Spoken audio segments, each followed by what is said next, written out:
শিক্ষা সংক্রান্ত গুরুত্বপূর্ণ আপডেটগুলো পেতে হলে অবশ্যই শুভেন্দু একাডেমি চ্যানেলটি সাবস্ক্রাইব করুন। পাশে থাকা বেল আইকনটিতে ক্লিক করে ভিডিওটি বেশি বেশি করে শেয়ার করুন। চতুর্থ শ্রেণীর দ্বিতীয় পর্যায়ক্রমিক মূল্যায়ন 2024-এর একটি মডেল প্রশ্ন আপনাদের সঙ্গে শেয়ার করছি। ভিডিওটি প্রথম থেকে শেষ পর্যন্ত দেখুন। যদি ভালো লাগে অবশ্যই একটা লাইক দিন, আর আমার চ্যানেল নতুন হলে অবশ্যই চ্যানেলটিকে সাবস্ক্রাইব করুন। পাশে থাকা বেল আইকনটিতে অবশ্যই ক্লিক করুন।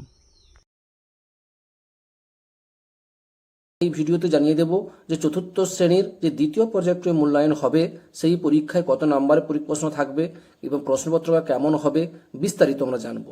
ঠিক আছে, এবং অবশ্যই এই প্রশ্নগুলো যে তোমাদের স্কুলে আসবে এর কোনো গ্যারেন্টি আমি দিচ্ছি না। এই ধরনের প্রশ্নপত্রগুলো পরীক্ষায় কিন্তু আসবে। ঠিক আছে, এই ধরনের প্রশ্নপত্রগুলো অবশ্যই তোমরা এইগুলো ধরে ধরে প্র্যাকটিস করতে পারো বাড়িতে বসে। দেখে নাও, তোমাদের কিন্তু দ্বিতীয় পর্যায়ক্রমিক মূল্যায়ন পরীক্ষা হবে 20 নম্বরের, সময় থাকবে 40 মিনিট। এটা মনে রাখবে। প্রশ্নপত্রের উপর উত্তর লিখবে, এখানে তোমাদের বিদ্যালয়ের নাম লিখবে, তোমার নাম লিখবে, বিভাগ আর রোল নাম্বার অবশ্যই এখানে লিখে ফেলবে। প্রথম থেকে দেখে নেওয়া যাক কি বলেছে। একে ক স্তম্ভের সঙ্গে খ স্তম্ভ মেলাও। দেখে নাও, ক স্তম্ভ খ স্তম্ভ দেওয়া আছে, এখানে মেলাতে হবে পাঠশালা, বন, হাঁড়ি, অন্ধকার, ঠিক আছে, মনসা ঝোপ, আর এদিকে কাঁটা, ভাত, ভয়, গুরুমশাই, গাছপালায়। যেটা হবে তার সঙ্গে এইভাবে সুন্দর করে এইভাবে টেনে টেনে করে মিল করবে। আশা করি বুঝতে পেরেছ।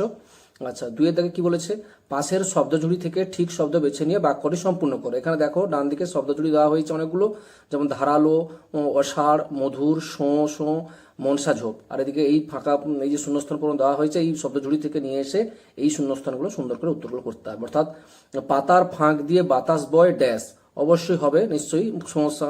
ঠিক আছে, সমস্যা। তারপরে বুড়ো দাদু ড্যাশ অচেতন হয়ে পড়ে থাকে। এইভাবে সবগুলো যে শূন্যস্থান দেওয়া হয়েছে এই শব্দজুড়ি থেকে, যেটা হবে অবশ্যই বইটা যদি ভালো করে পড়াশোনা করে থাকো অবশ্যই প্রশ্নগুলো উত্তরগুলো তোমরা বাড়িতে বসেই করতে পারবে। ঠিক আছে, তাহলে 2 থেকে ছিল এইটা। 3 থেকে দেখে নেওয়া যাক, বাক্য রচনা করতে বলা হয়েছে। যেমন কি কি দেওয়া হয়েছে, স্লেজ, আবিষ্কার, গৌরব, ব্যর্থ, সমুদ্রযাত্রা। তাই এগুলো এই স্লেজ দিয়ে তুমি একটা বাক্য রচনা লিখবে, আবিষ্কার দিয়ে একটা বাক্য রচনা করবে, গৌরব দিয়ে বাক্য রচনা করবে, ব্যর্থ দিয়ে বাক্য রচনা করবে, সমুদ্রযাত্রা দিয়ে বাক্য রচনা করবে। ঠিক আছে, এগুলো তুমি অবশ্যই পারবে, কারণ তুমি পড়াশোনা করেছো, ভালো করে পড়াশোনা করেছো। অবশ্যই এই প্রশ্নগুলোর উত্তর অবশ্যই তুমি করতে পারবে, বাক্য রচনা করতে অবশ্যই তুমি পারবে। ঠিক আছে, আচ্ছা এবার চলে আসি 4 দাগ। কি বলেছে, নিচের প্রশ্নগুলোর একটি বাক্যে উত্তর দাও। সওদাগর কোথায় পাড়ি দিতে চায়? সওদাগর কোথায় পাড়ি দিতে চায়? এই প্রশ্নের উত্তরটা নিশ্চয়ই পড়েছ। অবশ্যই এই প্রশ্নের উত্তরটা তুমি নিশ্চয়ই করতে পারবে। তাহলে এই যে শূন্যস্থান দেওয়া আছে এইখানের মধ্যেই তোমাকে উত্তরগুলো করতে হবে। পরের প্রশ্ন, কারা শম্ভুকে ভয় দেখিয়েছিল? কারা শম্ভুকে ভয় দেখিয়েছিল? তাহলে এই প্রশ্নের উত্তরটাও নিশ্চয়ই পড়েছো। এর উত্তরটা তুমি সুন্দর করে এখানে লিখে ফেলবে।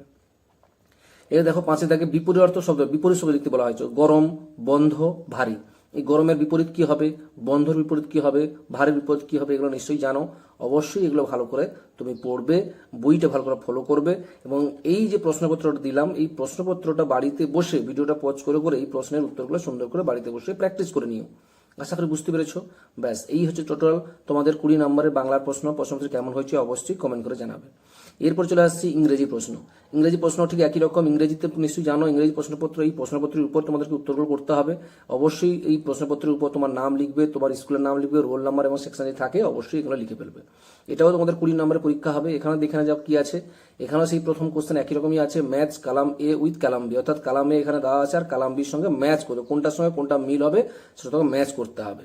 ঠিক আছে, আমি পরপর করে প্রশ্নটা দেখিয়ে যাচ্ছি। তোমরা তো অবশ্যই ইংরেজি বইটা ভালো করে ফলো করেছো বা পড়াশোনা করেছো, তাহলে সেখান থেকে তোমরা উত্তরগুলো সুন্দর করে করতে পারবে। আমি জাস্ট এখানে তোমাদেরকে শুধু পরপর করে প্রশ্নটা দেখিয়ে দিয়ে যাচ্ছি। ঠিক আছে, প্রথম কোশ্চেনটা নিশ্চয়ই আশা করি বুঝতে পেরেছো। 2 থেকে বলেছে আন্ডারলাইন দ্য কারেক্ট অ্যান্সার। এই আন্ডারলাইন করতে বলা হয়েছে। দেখো দুটো দেওয়া হয়েছে, একটা প্রশ্নের দুটো অপশন দেওয়া হয়েছে, দুটোর মধ্যে যেটা উত্তর মানে ঠিক উত্তর তার নিচে কি করবে, আন্ডারলাইন করে দেবে। ধরো এটা উত্তর সারপ্রাইজ, তাহলে এখানে সারপ্রাইজের নিচে দাগ দিয়ে দিবে। ঠিক আছে, যেটা উত্তর হবে সেটাই দাগ দিয়ে দিবে। এইভাবে টোটাল 4টি প্রশ্ন দেওয়া হয়েছে। প্রশ্নটা দেখো খুব ভালো ভালো প্রশ্ন দেওয়া হয়েছে। এই ধরনের প্রশ্নপত্রগুলো কিন্তু তোমাদের পরীক্ষায় আসবে স্কুলে।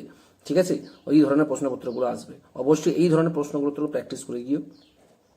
3 থেকে দেখো right opposite word. Opposite word অর্থাৎ বিপরীত শব্দ লিখতে বলছে। নাও, ডার্ক, এর বিপরীত শব্দ নিশ্চয়ই তোমরা জানো। এই প্রশ্নের উত্তরগুলো সুন্দর করে এই জায়গা ফাঁকা জায়গাটা করে অবশ্যই পূরণ করবে। 4 থেকে বলছে রাইট বড় হাতে ট্রু অ্যান্ড এফ বড় হাতের এফ ফর ফলস, অর্থাৎ সত্যি হলে বড় হাতে টি লিখবে আর মিথ্যা যদি হয় বড় হাতের এফ লিখবে। তাহলে এই দুটো প্রশ্ন দেওয়া হয়েছে, যেটা যদি সত্যি হয় তাহলে বড় হাতের টি লিখবে, যদি মিথ্যা হয় বড় হাতের এফ লিখবে। এখানে দুটো প্রশ্ন দেওয়া হয়েছে। 5 থেকে দেওয়া হয়েছে দেখো change the sentence into present continuous tense. Present continuous tense করতে বলা হয়, চেঞ্জ করতে বলা হয়েছে প্রেজেন্ট কন্টিনিউয়াস টেন্সে। এখানেও ঠিক দেখো দুটো প্রশ্ন দেওয়া হয়েছে, এই দুটো প্রশ্ন কিন্তু উত্তর করতে হবে present continuous tense. Present continuous tense তুমি নিশ্চয়ই তুমি পড়েছো বা জেনেছো, তাহলে অবশ্যই এই প্রশ্নগুলোর উত্তর তুমি অবশ্যই পারবে। ঠিক আছে, আচ্ছা এরপরে 6 থেকে বলছে আন্ডারলাইন দ্য অ্যাডভার্ব। আচ্ছা এই যে একটা সেন্টেন্স দেওয়া আছে, এই সেন্টেন্সের মধ্যে কোথায় অ্যাডভার্ব আছে তার নিচে কি করতে হবে, দাগ দিতে হবে। নিশ্চয়ই এই প্রশ্নটা পড়বে, এই দুটো প্রশ্ন পড়বে, দুটো দেওয়া হয়েছে। এই দুটো প্রশ্নের মধ্যে যেখানে অ্যাডভার্ব আছে, যেই এই সেন্টেন্সের মধ্যে যেখানে অ্যাডভার্ব আছে তার নিচে কি করবে, আন্ডারলাইন করে দেবে। আশা করি বুঝতে পেরেছো। তারপরে দেওয়া হয়েছে দেখো অ্যান্সার দ্য ফলোইং কোশ্চেন। এই দুটো প্রশ্ন দেওয়া হয়েছে, এই প্রশ্নগুলোর উত্তর তোমাকে এই শূন্যস্থান পূরণ লিখতে বলেছে। বইটা একটু ভালো করে পড়বে, গ্রামার পার্টটা ভালো করে পড়বে, তাহলে অবশ্যই এগুলো পারবে। যদি না পারো অবশ্যই শিক্ষক মহাশয়, যে স্কুলের শিক্ষক মহাশয় হেল্প নিতে পারো, বা বাড়ির কোনো বাবা মার হেল্প নিতে পারো। অবশ্যই এই ধরনের প্রশ্নপত্রগুলো কিন্তু তোমাদের পরীক্ষায় আসবে। এই ধরনের প্রশ্নপত্র, আবার বলছি এই প্রশ্নটাগুলো নয়, এই ধরনের প্রশ্নপত্রগুলো আসবে, বা এই প্রশ্নপত্রটা কিছু আসতে পারে। অবশ্যই এখান থেকে প্র্যাকটিস করে নিবে, বাড়িতে বসে এগুলো কিন্তু প্র্যাকটিস করে নিও। ঠিক আছে, তাহলে বাংলা এবং ইংরেজি প্রশ্নপত্র আমাদের হয়ে গেল। আবার অবশ্যই তোমরা এগুলো ভালো করে করবে। এবার চলে আসছি গণিত। গণিতটাও ঠিক একই রকম 20 মার্কের পরীক্ষা হবে, 40 মিনিট টাইম থাকবে। এখানেও সেই একই রকম ভাবে তোমার নাম, বিদ্যালয়ের নাম এগুলো লিখবে, রোল নাম্বার লিখবে। ঠিক আছে, লেখার পর এবার আমরা প্রশ্নগুলো পরপর দেখে নিই। একে দেখে কি বলছি দেখো, শূন্যস্থান পূরণ করো। কতে বলা হয়েছে 8420 সংখ্যাটিতে 4 এর স্থানীয় মান কত।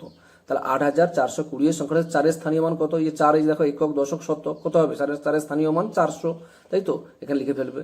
খতে 3, 0, 4 এবং 7 সংখ্যা দিয়ে গঠিত 4 অঙ্কের বৃহত্তম সংখ্যা কত। 4 অঙ্কের বৃহত্তম সংখ্যা কত হবে, বৃহত্তম সংখ্যা বলেছে, তাহলে প্রথমে বড় সংখ্যা 7, তারপর 4, তারপর 3, তারপর 0।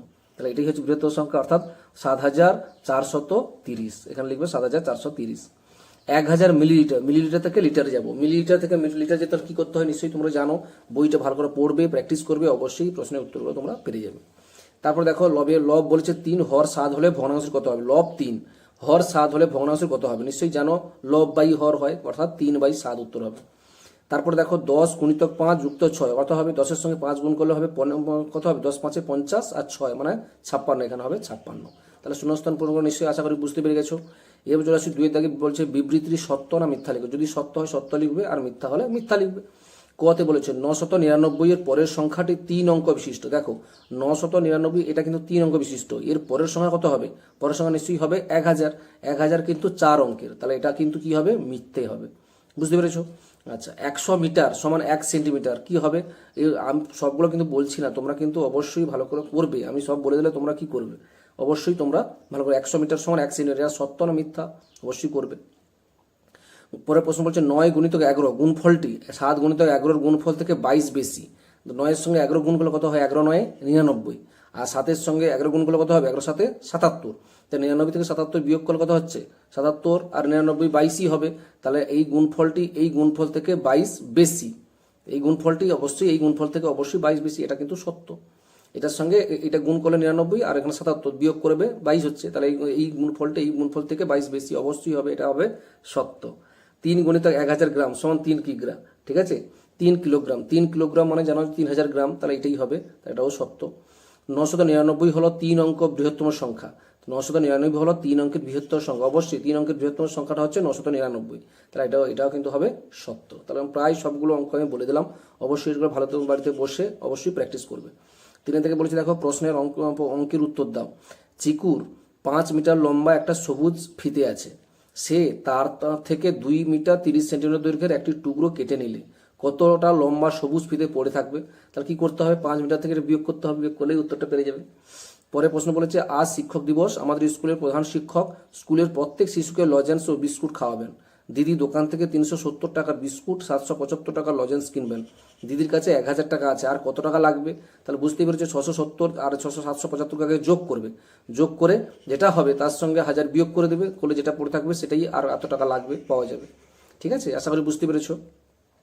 এরপর দেখো যে কোনো দুটি প্রশ্ন উত্তর বলা হয়েছে, যোগ করতে বলেছে লিটার মিলিলিটার দিয়ে এগুলো যোগ করতে বলা হয়েছে, এগুলো নিশ্চয়ই তোমরা অবশ্যই পারবে, এগুলো আমি আর কিছু বলছি না। এই যোগগুলো অবশ্যই তোমরা বাড়িতে বসে প্র্যাকটিস করেছো, এইগুলো কিন্তু তোমরা ভালো করে করতে হবে। গুণ করো, এটাকে গুণ করতে বলা হয়েছে, এবং ভাগ করো, ভাগ করতে বলা হয়েছে। এই হচ্ছে টোটাল তোমাদের বাংলা, ইংরেজি এবং গণিতের সবথেকে গুরুত্বপূর্ণ প্রশ্নগুলো দেওয়া হয়েছে।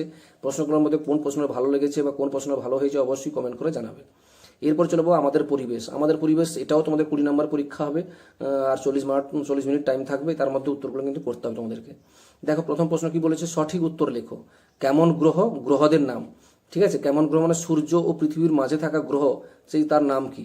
সৌরজগতের সবচেয়ে বড় গ্রহ কোনটা। বলয় আছে এমন গ্রহ কোনটা। তাহলে বুঝতেই পারছো, তাহলে এই প্রশ্নগুলোর উত্তর কিন্তু এই শূন্যস্থান পূরণে এগুলো অবশ্যই ভালো করে করতে হবে। এরপরে দেখো এক কথায় উত্তর দিতে বলা হয়েছে। কতে, চাঁদের বুকে মানব জাতির প্রথম কে পা দেন। চাঁদের বুকে মানব জাতির প্রথম কে পা দেন। এগুলো বইটা যদি ভালো করে পড়ো তাহলে এই প্রশ্নের উত্তরগুলো লিখতে তোমার কোনো কষ্ট হবে না। ঠিক আছে। দূরবীন কে আবিষ্কার করেন, এগুলো তো তুমি নিশ্চয়ই জানো, এগুলো উত্তর করবে। ব্রোঞ্জ কিসের মিশ্রণে তৈরি হয়। ব্রোঞ্জটা কিসের মিশ্রণে তৈরি হয়, অবশ্যই উত্তর করতে পারবে। মানুষের প্রথম কাজের ধাতু কোনটি। মানুষের প্রথম কাজের ধাতু কোনটি, অবশ্যই এগুলো করতে পারবে। মহাকাশে পাঠানো প্রথম কুকুরটির নাম কি। মহাকাশে পাঠানো প্রথম কুকুরটির নাম কি, এই প্রশ্নের উত্তরও সুন্দর করে করতে পারবে। পরের প্রশ্ন, ভারত থেকে সর্বপ্রথম মহাকাশ অভিযানে কে যান। ভারত থেকে সর্বপ্রথম মহাকাশ অভিযানে কে যান। তাহলে এই প্রশ্নপত্রের উত্তরগুলো সুন্দর করে তুমি করতে পারবে, কোনো সমস্যা নেই। এবার চলে আসে 3 দাগে, কি বলেছে, শূন্যস্থান পূরণ করো। কতে, পৃথিবীর উপগ্রহ নাম হলো ড্যাশ, চাঁদ না টাইটান। পৃথিবীর উপগ্রহ নাম হচ্ছে নিশ্চয়ই জানো, চাঁদ হবে। ব্রোঞ্জ তামার চেয়ে কি নরম না শক্ত। ব্রোঞ্জটা তামার চেয়ে নরম না শক্ত, নিশ্চয়ই জানো, এই প্রশ্নের উত্তর এখানে লিখে ফেলবে। তামা হলো এক প্রকার ধাতু না ধাতু, অবশ্যই বইটা ফলো করে পড়েছো, অবশ্যই এগুলো পারবে।